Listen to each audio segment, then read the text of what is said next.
बिस्मिल्लाहिर्रहमानिर्रहीम। ओके बेटा, स्टार्ट करते हैं। तो ये बेटा आपके सामने जो फार्मूला गिवन है, ये फार्मूला है पोर्टफोलियो रिटर्न और पोर्टफोलियो रिस्क का। इससे पहले जो हमने फार्मूला अभी किया, थोड़ी देर पहले आपने जो क्वेश्चन सॉल्व किया वो सिंगल सिक्योरिटी का था। अब इस फार्मूले में अगर दो सिक्योरिटीज हों और आपने दो जगहों पे पैसा लगाया हो तो उसका रिस्क और रिटर्न कैसे फाइंड करते हैं। तो रिटर्न का फार्मूला है W1 म्यू1 प्लस W2 म्यू2। म्यू1 का मतलब है रिटर्न ऑफ फर्स्ट सिक्योरिटी, म्यू2 का मतलब है रिटर्न ऑफ सेकंड। सर आपकी आवाज नहीं आ रही सही तरह। ये मेरी आवाज बाकी लोगों को सही आ रही है? जी सर ठीक आ रही है। बेटा फिर आपके नेट का मसला होगा। अगर बाकी लोगों को मेरी आवाज क्लियर आ रही है तो फिर आपके नेट का इशू है बेटा, चेक करें आप। म्यू1 बेटा रिटर्न ऑफ सिक्योरिटी 1, म्यू2 होगा रिटर्न ऑफ सिक्योरिटी 2। अब ये नीचे डाटा आपके सामने गिवन है, ये देखिए। म्यू1 है 10%, म्यू2 है 15%, स्टैंड एविएशन 1 16%, स्टैंड एविएशन 2 24% और ये पी लिखा है 0.2। ये डाटा आपको गिवन होगा और आपसे कहा जाएगा calculate the portfolio return and portfolio risk. अब इसमें W1 W2 क्या है और ये P क्या है, ये मैं एक्सप्लेन करने लगा हूँ। बाकी चारों चीजें जो हम पीछे से कैलकुलेट करके हैं, ये वो चीजें हैं। जिस तरह आपने अभी थोड़ी देर पहले एक रिटर्न निकाला था 10% और रिस्क निकाला था 18.97%, तो ये बेसिकली वही डाटा यहाँ पे गिवन है। ओके जी। P इज इक्वल टू 0.2 बेटा यहाँ पे गिवन है। P stand for correlation. Correlation का मतलब होता है the relationship between two securities, के जिन दो जगहों पे आप पैसा लगा रहे हो उन दोनों के दरमियान कोरिलेशन कितना है। इसका बेटा जो आंसर होता है वो +1 से लेके -1 के दरमियान होता है। जो कोरिलेशन होता है किसी भी सिक्योरिटीज के दरमियान, दो सिक्योरिटीज के दरमियान, वो +1 से लेके -1 के दरमियान होता है। +1 का मतलब होगा अगर कोरिलेशन पॉजिटिव साइड पे है तो इसका मतलब है कि वो दोनों सिक्योरिटीज जो है वो पॉजिटिवली कोरिलेटेड है। पॉजिटिवली कोरिलेटेड का मतलब ये होगा कि अगर एक सिक्योरिटी प्रॉफिट दे रही है तो दूसरी सिक्योरिटी भी प्रॉफिट दे रही है, अगर एक सिक्योरिटी लॉस दे रही है तो दूसरी सिक्योरिटी भी लॉस दे रही है, यानी उन दोनों की जो डायरेक्शन ऑफ मूवमेंट है वो सेम है। यानी फॉर एग्जांपल अगर आपने पेप्सी और कोक में पैसा लगाया तो अगर पेप्सी प्रॉफिट दे रही है तो कोक भी प्रॉफिट दे रही है, अगर पेप्सी लॉस दे रही है तो कोक भी लॉस दे रही है। This is called positive correlation. Negative correlation का मतलब होता है कि अगर एक सिक्योरिटी पॉजिटिव साइड पे जा रही है तो दूसरी सिक्योरिटी नेगेटिव साइड पे जा रही है, यानी they are inversely proportional. Positive correlation का मतलब होता है दे आर डायरेक्टली प्रोपोर्शनल और नेगेटिव कोरिलेशन का मतलब होता है दे आर इनवर्सली प्रोपोर्शनल। तो पोर्टफोलियो ये कहता है कि आपको किसी एक सेक्टर में पैसा नहीं लगाना चाहिए। फॉर एग्जांपल आपने पेप्सी में पैसा लगा दिया, नेस्ले में लगा दिया, कोक में लगा दिया। अगर आप देखें तो ये तीनों जो सिक्योरिटीज हैं वो एक ही सेक्टर की हैं, जिसे हम फूड एंड बेवरेजेस कहते हैं। लेकिन अगर आप जिस तरह मैंने स्टारा की एग्जांपल दी थी, स्टारा केमिकल है, स्टारा टेक्सटाइल है, स्टारा वालों ने अली फातिमा कॉलेज बना लिया, स्टारा वालों ने अजीज फातिमा हॉस्पिटल को खरीद लिया। अब देखिए तो ये 4-5 मुख्तलिफ सेक्टर हैं। केमिकल सेक्टर है, टेक्सटाइल सेक्टर है, हेल्थ सेक्टर है, एजुकेशन सेक्टर करनी चाहिए कि जब आप पोर्टफोलियोज बनाते हैं तो आपका सेक्टर भी डिफरेंट होना चाहिए। जितना अच्छा पोर्टफोलियो बनाएंगे उतना रिस्क आपका कम से कम होगा। जितना पोर्टफोलियो डाइवर्सिफाई करेंगे रिस्क उतना ही ज्यादा आपका रिड्यूस होता जाएगा। सो जितना पोर्टफोलियो का कोरिलेशन नेगेटिव होगा वो पोर्टफोलियो आपके लिए उतना ज्यादा सूटेबल होगा। This is the concept of correlation. अब आता है W1 और W2 के क्या है बेटा। W1 और W2 जो है ये वेट्स होते हैं। वेट्स का मतलब क्या होता है। फॉर एग्जांपल मैं कहता हूं जी आपके पास 1 लाख रुपया है, मैं कहता हूं जी इस 1 लाख में से आपने 60,000 जो है वो पेप्सी में लगाना है और जो 40,000 है वो आपने कोक में लगाना है। फॉर एग्जांपल ये मैंने आपको कहा। तो वेट का मतलब होता है amount of from the total amount how much amount you invest in the individual security। Total amount का कितना हिस्सा जो है वो आपने इंडिविजुअल सिक्योरिटी में लगाया, दैट इज कॉल्ड वेट। अब इस 1 लाख में से 60,000 आपने इसमें लगाया, 40,000 इसमें लगाया, तो अगर आपने इसका वेट बनाना हो तो वेट बनाने का आसान तरीका बेटा ये है 60,000 तकसीम 1 लाख, तो ये बन जाएगा 0.6, यानी 60% अमाउंट आपने इसमें लगा दी और इसी तरह 40,000 तकसीम 1 लाख, तो इसका मतलब है कि 40% अमाउंट आपने यहाँ पे लगा दी। तो आपके पास वेट क्या बन गया 0.6 0.4। वेट या तो क्वेश्चन में गिवन हो गया आपको 70%, 30%, 40%, 60%। टोटल वेट बेटा 100% होता है, यानी टोटल अमाउंट आपकी 100% होती है। तो 100% अमाउंट में से कितनी आपने इंडिविजुअल सिक्योरिटी में लगाई, दैट इज कॉल्ड वेट। अगर तो आपको परसेंटेज में गिवन होगा तो वेल एंड गुड, अगर परसेंटेज में नहीं गिवन होगा तो फिर इस तरह आपको अमाउंट में गिवन होगा कि टोटल 1 लाख रुपया है, उसमें से 60,000 पेप्सी में लगा दिया, 40,000 कोक में लगा दिया, तो फिर आप वेट खुद बना सकते हैं। तरीका क्या है, individual amount divided by total amount, individual amount divided by total amount. तो सपोज करेंगे ये जो आपके सामने अभी क्वेश्चन लिखा हुआ है, मैं कहता हूँ जिसमें W1 ये है और W2 ये है। अब अगर मैं आपसे कहूँ इसको सॉल्व करें तो अब आपने क्या करना है, आपने सिर्फ और सिर्फ इसमें डाटा पुट करना है। ये देखिए आपके सामने डाटा गिवन है। अब W1 0.6 है, W2 0.4 है, तो मैं कहता हूँ जी पोर्टफोलियो रिटर्न निकालें। तो बेटा यहाँ पे आपने डाटा पुट करना है। W1 क्या आएगा 0.6, मैं यहाँ पे पुट भी कर देता हूँ आपको, ये देखें हम यहाँ पे इसको पुट कर लेते हैं 0.6 मल्टीप्लाई बाय 0.6 मल्टीप्लाई बाय म्यू1 बेटा कितना है 10%, तो मल्टीप्लाई बाय 10 प्लस W2 है हमारे पास 0.4 मल्टीप्लाई बाय रिटर्न कितना है, देखिए म्यू2 है 15%, तो 15। बताया क्या आंसर आया, पोर्टफोलियो रिटर्न क्या आया बेटा, इन दोनों को मल्टीप्लाई करके प्लस कर दें। ये वेट्स आपको गिवन होंगे बेटा क्वेश्चन में।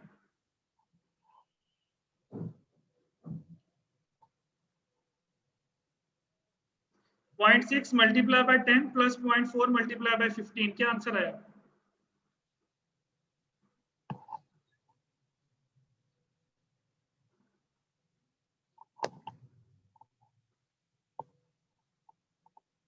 बैठे हैं कोई कि सो गए सारे?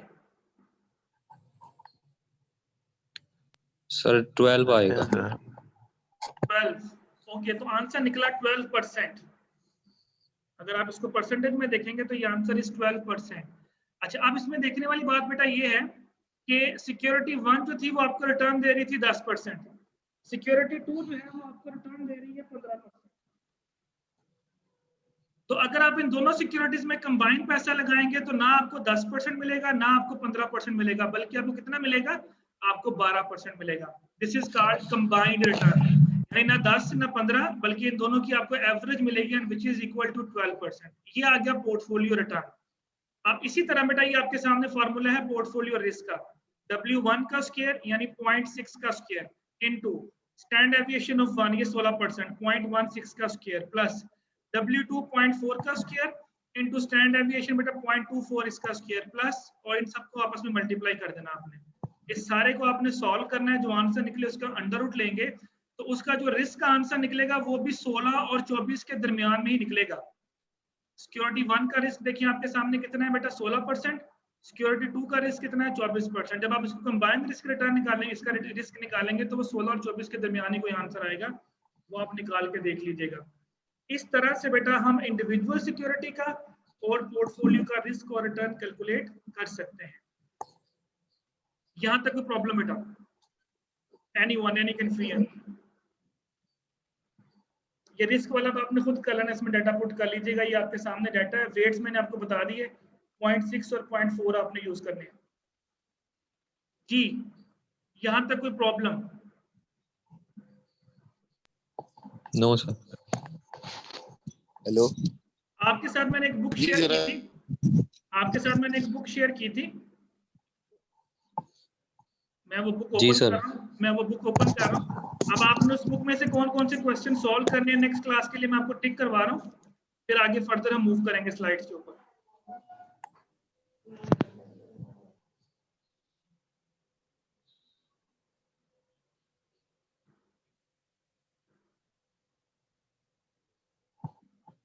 मैं बुक ओपन कर लूं?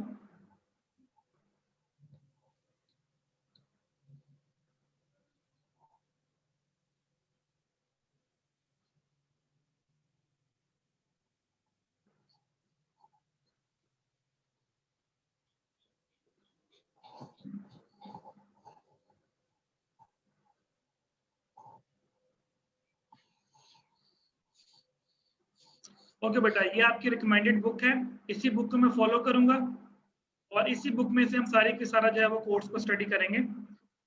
अभी जो हम डिस्कस कर रहे थे वो इसी बुक का चैप्टर नंबर 1 डिस्कस कर रहे थे। मैं ये चैप्टर नंबर 1 आपके सामने ये ओपन हो रहा है, इसी की स्लाइड्स आपके साथ शेयर की हुई हैं, जो फॉर्मूलाज गिवन है, देखिए जो भी आप लोगों ने काम किया ये सारे के सारा इसमें गिवन है। आप लोगों ने क्या करना है, नेक्स्ट क्लास में जब आपने आना है आप लोगों ने इस चैप्टर के एंड पे लिखा हुआ practice question and problem. Chapter number 1 के एंड पे आप आ जाएंगे। चैप्टर 1 का जब एंड होगा तो वहां पे देखिए 1-1 प्रॉब्लम, इसमें ये देखिए उसने प्रोबेबिलिटीज गिवन की हुई हैं और रिटर्न्स गिवन किए हुए हैं। तो जो पहला फार्मूला मैंने आपको लिखवाया था सिंपल रिस्क सिंपल रिटर्न वाला, तो वो आपने इसमें निकालना है। वो जो अभी आपने थोड़ी देर पहले स्लाइड्स के ऊपर सॉल्व किया था, जो फार्मूला मैंने आपको ये वाला लिखवाया था, जो कागज के ऊपर मैंने शो किया था फार्मूला, ये क्वेश्चन आपने उससे सॉल्व करना है। 2 कॉलम बना लें, एक आर का कॉलम बना लें, एक पी का कॉलम बना लें, और उसके बाद फिर आपने आर इंटू पी जो मैंने आपको फार्मूलाज करवाए थे उसके मुताबिक करें। 1-2 भी आप करेंगे, ये पोर्टफोलियो वाला है, और 1-3 भी आप करेंगे। इसमें पोर्टफोलियो रिस्क और पोर्टफोलियो रिटर्न आप लोगों ने कैलकुलेट करने हैं। ये पहले 3 क्वेश्चंस आपके इस 2 टॉपिक्स में से हैं जो मैंने अभी आपको करवाए हैं, single security analysis and portfolio analysis. Sir page no बता दें। चैप्टर नंबर 1 के बेटा एंड पे आ जाए, जो मेरे पास यहाँ पे शो हो रहा है वो 19 शो हो रहा है, ये देखें। वैसे यहाँ पे लिखा 47 of 743। अब बुक का पेज नंबर चेक कर लें कौन सा है, मैं बुक को देख लेता हूँ पर पेज नंबर कहीं पे लिखा हूँ 19 है बेटा, ये देखें बुक का पेज नंबर 19।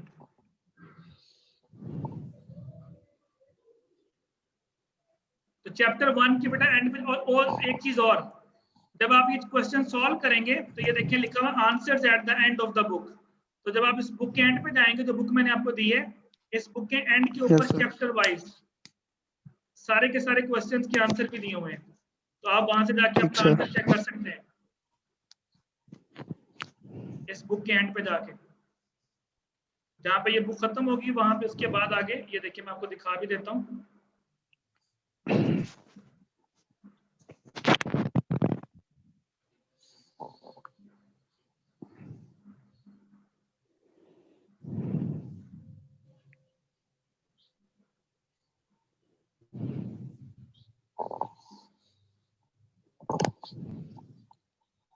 ये देखिए बेटा, ये चैप्टर नंबर 1 आ गया, ये देखें ये जो मैंने आपको दिया चैप्टर नंबर 1, 1-1, 1-2, 1-3, ये सारे के सारे उसके आंसर भी गिवन है।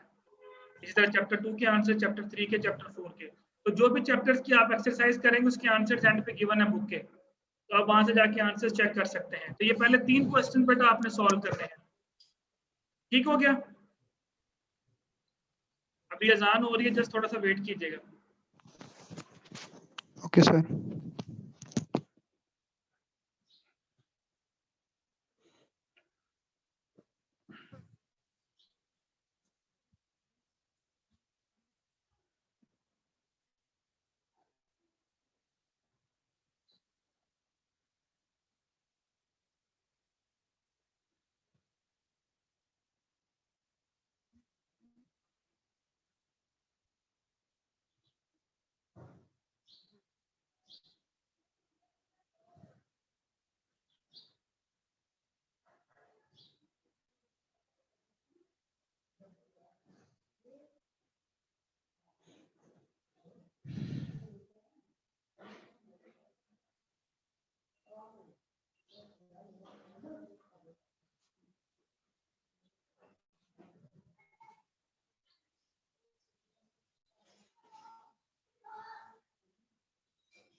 जी बेटा, यहाँ तक कोई प्रॉब्लम?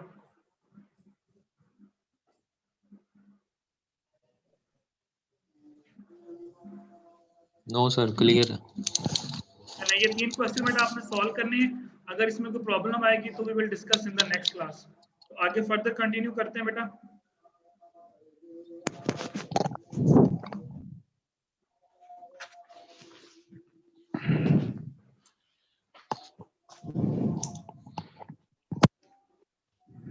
सर जी आप जरा 10 मिनट के लिए वेट कर लें सर, जोहर की नमाज का टाइम हुआ है सर, बस प्लीज। ये बेटा हमारी वीडियो एंड होने लगी है, 5 मिनट 7 मिनट बाद, फिर उसके बाद आप ले लीजिएगा ब्रेक।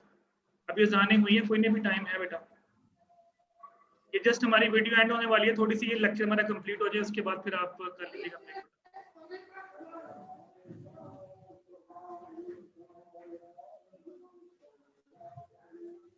ओके बेटा, इसके बाद नेक्स्ट आता है बेटा हमारे पास capital asset pricing model, CAPM model.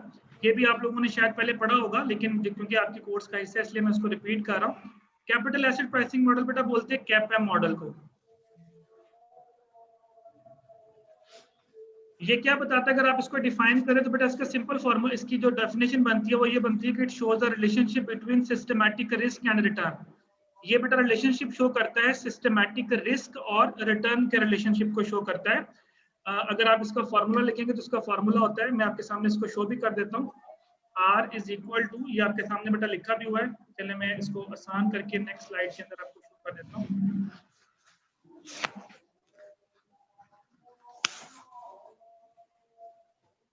ये फॉर्मूला बेटा आप नोट करेंगे, R is equal to RF plus RM minus RF into beta. This is the formula of CAPM model.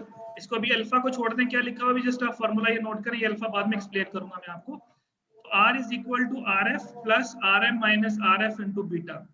तो अगर आप इसको डिफाइन करेंगे कैपएम मॉडल को, तो इसकी बेटा डेफिनेशन ये बनेगी, the relationship between systematic risk and return. ये सिस्टमैटिक रिस्क और रिटर्न के रिलेशनशिप को शो करता है। आप लोगों को मैंने रिस्क की 2 टाइप्स पढ़ाई थी, एक सिस्टमैटिक रिस्क होता है और एक आपका बेटा अनसिस्टमैटिक रिस्क होता है। सिस्टमैटिक रिस्क वो रिस्क होता है जिसको आप कंट्रोल नहीं कर सकते, जो आपके कंट्रोल में नहीं होता। ये मैंने पहली क्लास में आपको सारी चीजें एक्सप्लेन की थी, यानी मार्केट रिस्क जिसे हम बोलते हैं अनकंट्रोलेबल रिस्क। और अनसिस्टमैटिक रिस्क वो रिस्क होता है जिसको आप कंट्रोल कर सकते हैं, वो विद इन द ऑर्गेनाइजेशन जो रिस्क आपको फेस करना पड़ता है, that is called unsystematic risk. तो जो कैपएम है बेटा वो शो करता है the relationship between systematic risk and return. इसमें RF क्या होता है बेटा, RF stand for risk free return, this RM stand for market return and this beta stand for systematic risk। यानी ये जो बीटा है ये किसी भी चीज के बारे में सिस्टमैटिक रिस्क को शो करेगा। ये फॉर्मूला बेटा नोट कर लें आप सब लोग। कर लिया सर। ओके, अब फॉर एग्जांपल मैं कहता हूँ ये कंट्री ए है, एक कंट्री बी है और एक कंट्री सी है हमारे पास। मैं एग्जांपल ले रहा हूँ यहाँ पे। फॉर एग्जांपल मैं कहता हूँ जी कंट्री ए जो है उसमें RF है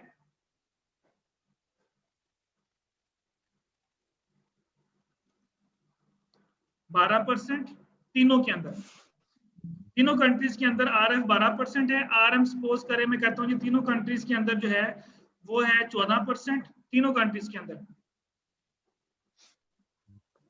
अच्छा, लेकिन जो बीटा है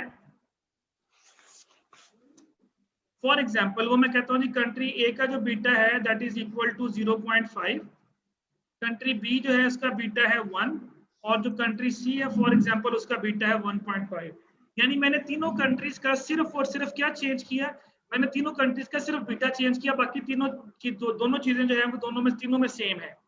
अच्छा, अब अगर हम कंट्री ए का सॉल्व करें, कैपएम मॉडल सॉल्व करें, तो क्या फॉर्मूला था बेटा, भी आपने बोला RF, एक सेकंड कीजिएगा।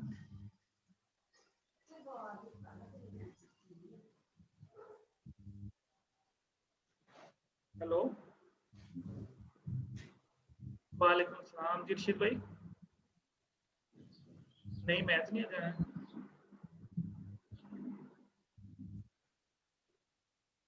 अच्छा जी,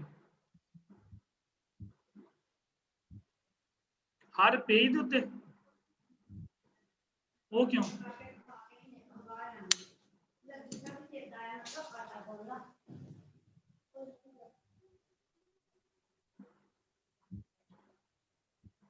चल फिर इत्थे रख ला, मैं सुबह आना तो सुबह मैं करना यही है।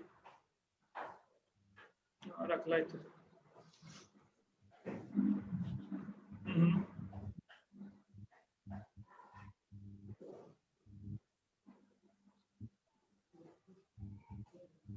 चलो मैं कर लेना गल सर,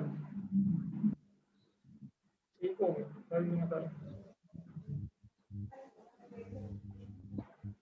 चलो ठीक, चलो ठीक हो गया।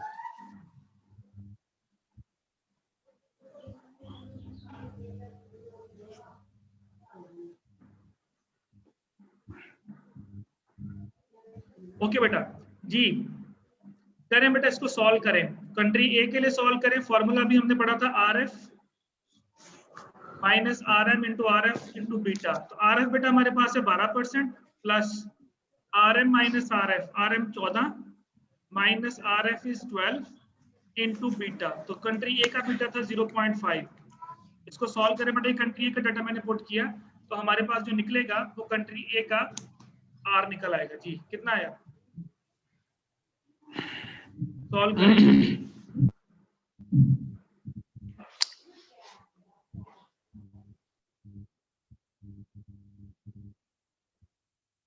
सॉल्व करें बेटा इसको। बेटा आप लोगों की क्लास का जो पार्टिसिपेशन है ना वो इंतहाई वीक है। सिर्फ 1 या 2 बंदे सॉल्व कर रहे हैं, बाकी लोग मुझे लगता है सिर्फ ज्वाइन किया उसके बाद वो सो चुके हुए हैं। अगर आप लोगों ने ऐसे ही करना है तो मैं सिर्फ आपको टॉपिक पढ़ाऊंगा, फिर आप खुद ही प्रैक्टिस करते रहा करें। मैं इसके ऊपर टाइम वेस्ट नहीं करूंगा।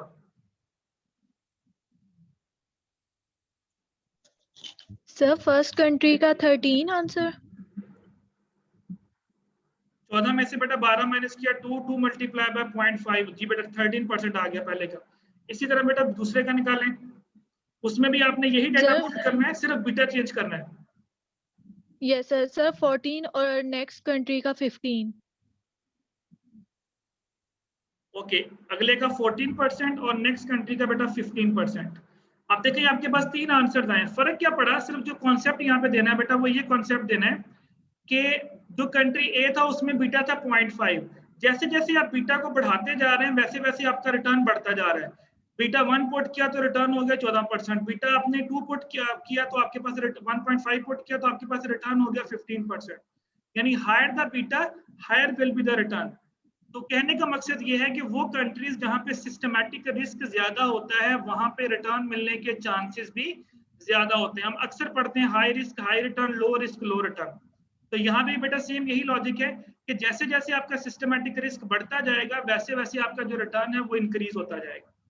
This is called CAPM model. ये आपका कैपएम मॉडल है जो ये प्रूव करता है कि जितना सिस्टमैटिक रिस्क ज्यादा होगा उतना ही रिटर्न मिलने का चांस ज्यादा। बेटा याद रखिएगा रिटर्न के साथ साथ लॉस होने का चांस भी उतना ही ज्यादा होता है। हाई रिस्क हाई रिटर्न के साथ हाई लॉस भी शामिल होता है। सो दैट्स व्हाई ये चीज आपने ध्यान में रखिएगा। तो this is the concept of CAPM model. Formula मैंने आपको दे दिया और फॉर्मूले के अंदर आप लोगों के सामने ये चीजें गिवन कर दी गई। अच्छा, अब इस फॉर्मूले के अंदर 4 चीजें हैं बेटा, RF, RM और बीटा और साथ में ये R। अगर इस 4 में से कोई भी 3 वैल्यूज आपको गिवन हो तो फोर्थ आप निकाल सकते हैं। आप इक्वेशन को आगे पीछे करेंगे तो आपके पास fourth one can be calculated.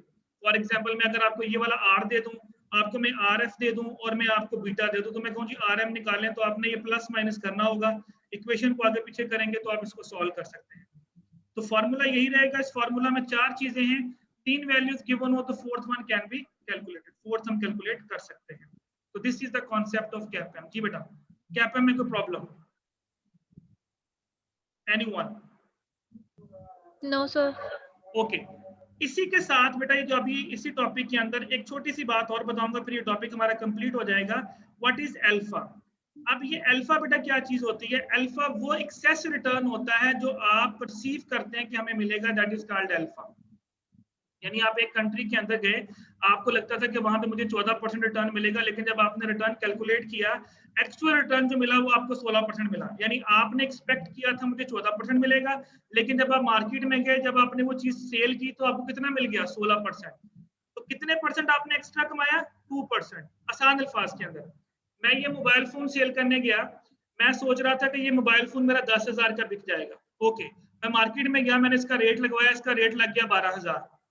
तो मेरा अल्फा कितना होगा?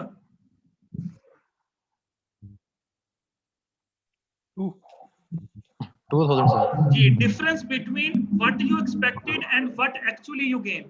जो आपने एक्सपेक्ट किया और जो एक्चुअल आपको मिला, उन दोनों का जो डिफरेंस होगा वो अल्फा होगा। ये पॉजिटिव भी हो सकता है, ये नेगेटिव भी हो सकता है। अब मैंने क्या सोचा था ये 10,000 का बिकेगा, लेकिन जब मार्केट में गया तो मार्केट में ये बिका 9,000 का। अब मेरा अल्फा कितना हुआ? 1000, लेकिन नेगेटिव होगा, तो लेकिन यहाँ पे हम लोग क्योंकि एक्सेस की बात कर रहे हैं, तो यहाँ पे देखिए अब अल्फा क्या होगा। आपके पास ये रिटर्न, एक्सपेक्टेड रिटर्न भी गिवन है, आरएफ भी गिवन है, बीटा भी गिवन है। सिर्फ और सिर्फ इस इक्वेशन को देखें, इस साइड पे अल्फा लगा दिया गया और ये सारी की सारी इक्वेशन इधर मूव कर दी गई। इसकी वजह से ये इक्वेशन के अंदर जो फार्मूला ये चेंज होगा। सिर्फ ये आपने अल्फा वाला फार्मूला याद कर लेना है, ये वही फार्मूला है जो कैप एम का फार्मूला है। फर्क सिर्फ ये है कि ये जो आरपी है इस तरफ चला गया, minus RF minus beta into RM minus RM. ये माइनस की वजह से जो है वो आपका वैल्यूज चेंज होगी। अगर आपने यहाँ से अल्फा निकालना हो तो ये देखें, ये आरपी जो है ये आपका एक्सपेक्टेड रिटर्न है और ये आपका जो मार्केट आपको एक्चुअल रिटर्न देगी। इन दोनों को जब आप माइनस करेंगे तो यहाँ पे आपके पास अल्फा आ जाएगी। आसान अल्फाज में मैंने कॉन्सेप्ट आपको समझा दिया कि what you expected and what actually you receive, इन दोनों का जो डिफरेंस होगा वो अल्फा होगा। तो ये फार्मूला आपने याद कर लेना है अल्फा का। ये कैपएम वाला ही फार्मूला है, सिर्फ उसमें इक्वेशन में सिर्फ ये वैल्यूज आपकी चेंज हो गई। तो ये था बेटा हमारा टॉपिक कैपएम के नाम से और अल्फा के नाम से। यहाँ तक बेटा कोई प्रॉब्लम?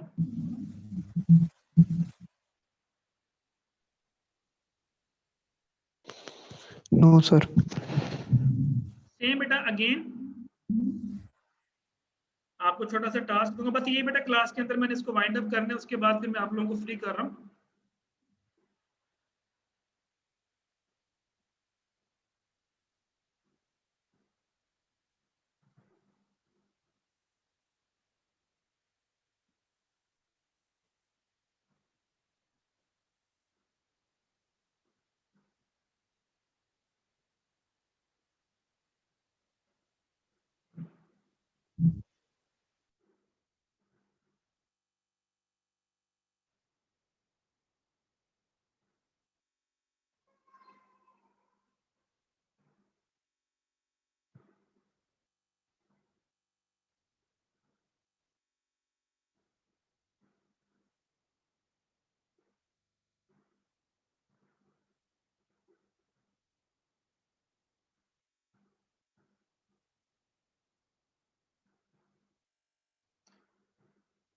ओके बेटा, दोबारा मैंने बुक ओपन की, चैप्टर नंबर 1।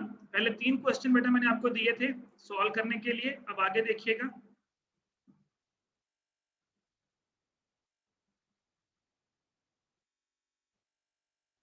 क्वेश्चन नंबर 4 है जी, what is difference between systematic risk and non systematic risk. मैं आपको बता चुका हूं, जस्ट आपने इसको लिखना है। ओके, क्वेश्चन नंबर 1-6 बेटा देखें, the expected return of the market portfolio RM 12% दे दिया, रिस्क फ्री रिटर्न आरएफ 6% है। What is expected return on investment with beta 0.2, 0.5 and अभी जो मैंने क्वेश्चन आपको सॉल्व करवाया, 3 उसने मुख्तलिफ बीटास दे दिए हैं, आरएम आरएफ भी दे दिया और आपने आर कैलकुलेट करना है। कर लेंगे? अभी जो हमने क्वेश्चन सॉल्व किया सिर्फ बीटा 3 मुख्तलिफ है, ए बी सी, जिस तरह मैंने आपके सामने 0.5, 1.5 और 1 दिया था। सेम क्वेश्चन है, जस्ट आपने इसको कैलकुलेट करना है। कर लेंगे? Yes sir. Okay, yes sir, हो जाएगा। बाकी बेटा जो इसके अंदर जो थ्योरी के क्वेश्चन है उनकी थ्योरी आपने लाजमी देख लेनी है। हर थ्योरी के क्वेश्चन का आंसर पीछे गिवन है आपको, एंड के ऊपर, बुक के एंड के ऊपर गिवन है। तो ये 1-6 वाला क्वेश्चन भी आपने सॉल्व करना है। ये हमारे अभी जो हमने टॉपिक किया है उससे रिलेटेड है। और इसके अलावा चेक कर लेते हैं,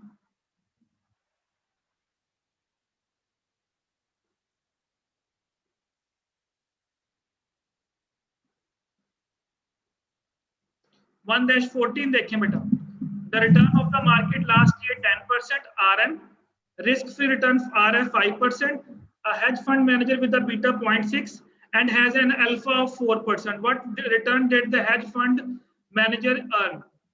तो उसने आपसे पूछा था कि आपका जो हेड फंड मैनेजर है वो क्या अर्न करेगा। तो सिंपल बेटा उसने आपको अल्फा 4% दे दिया हुआ है, तो आपने अपना रिटर्न कैलकुलेट कर लेना है, जो मैंने आपने पोर्टफोलियो वाला फार्मूला लगा के, और उन दोनों का जो डिफरेंस होगा वो आपके पास अल्फा आ जाएगा। कैलकुलेट करके देखिएगा, आपको समझ आ जाएगा। जो फार्मूला मैंने आपको अभी लिखवाया था, अल्फा वाला फार्मूला जो आपको लिखवाया था, वो आप उस अल्फा वाले फार्मूले को यूज करके ये 1-14 सॉल्व कीजिएगा। ना हुआ तो नेक्स्ट क्लास में हम इसको डिस्कस कर लेंगे। ये भी आपका पोर्टफोलियो से उसके कैपएम का मॉडल से रिलेटेड क्वेश्चन है। जी बेटा, यहाँ तक कोई problem anyone? No sir. Clear No, है बेटा? sir.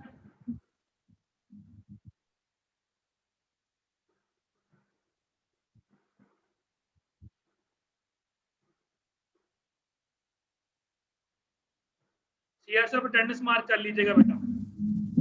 ओके बेटा, जस्ट वन लाइन डेफिनेशन और उसके बाद यहीं पे मैं खत्म कर रहा हूँ लेक्चर को। 4 to 5 मिनट्स रह गए हमारी वीडियो एंड होने में। आर्बिट्रेज प्राइसिंग थ्योरी बेटा क्या है, जस्ट वन लाइन डेफिनेशन, और इसके बाद ये टॉपिक हमारा चैप्टर नंबर 1 जो है वो कंप्लीट हो जाएगा। और इस चैप्टर के जो मैंने क्वेश्चंस आपको करने को दिए हैं वो कर लीजिएगा, जो थ्योरी के क्वेश्चन है वो भी पढ़ लीजिएगा, उन थ्योरी के आंसर्स एंड पे गिवन है बुक के ऊपर।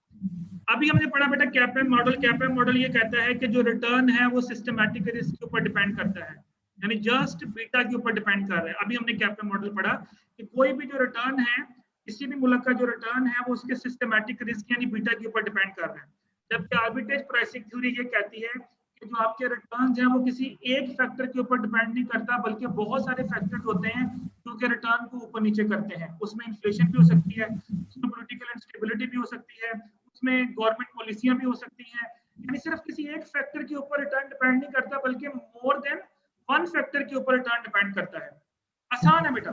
कैपएम मॉडल ये कहता है कि सिर्फ और सिर्फ रिटर्न डिपेंड कर रहा है किसके ऊपर, बीटा के ऊपर, just only beta one factor. यानी बीटा बढ़ेगा तो रिटर्न बढ़ेगा, बीटा कम होगा तो रिटर्न कम होगा। ये कौन कहता है? ये कैपएम मॉडल कहता है। जबकि आर्बिट्रेज प्राइसिंग थ्योरी ये कहती है कि return does not depend on single factor, it depends on multiple factors. वो किसी एक फैक्टर पे डिपेंड नहीं करता, वो मल्टीपल फैक्टर्स पे डिपेंड करता है। वो इन्फ्लेशन भी हो सकती है, वो पॉलिटिकल इंस्टेबिलिटी भी हो सकती है, बहुत से फैक्टर्स हो सकते हैं। This is the concept of arbitrage pricing theory. Got it बेटा? Okay sir. ये देखिए पहली लाइन पढ़ लीजिए, return depends on several factors. Return depends on several factor, यानी रिटर्न किसी एक फैक्टर पे डिपेंड नहीं करेगा बल्कि मल्टीपल फैक्टर्स पे डिपेंड करेगा। यानी जो कैपएम है वो कहता है कि सिर्फ रिटर्न एक फैक्टर पे डिपेंड करता है, आर्बिट्रेज प्राइसिंग थ्योरी कहती है कि डिपेंड्स ऑन मल्टीपल फैक्टर्स। चलिए बेटा, बस यहीं पे हम स्टॉप करते हैं। तो सीआर साहब इसकी अटेंडेंस मार्क कर लीजिएगा, और जो मैंने क्वेश्चंस आपको दिए हैं बेटा, वो क्वेश्चन जो है वो आप लोगों ने नेक्स्ट क्लास में करके आने हैं। सर ये लेक्चर YouTube पे अपलोड कर दीजिएगा प्लीज। मैं ये पहले वाले मैंने कर दिए हुए हैं, आज वाले भी हो जाएंगे। पहले वाले भी मैंने कर दिए बेटा, जो लास्ट हमारी क्लास हुई थी वो भी मैंने कर दी हुई है। ठीक है सर। ये भी अपलोड हो जाएंगे। ओके, अल्लाह हाफिज।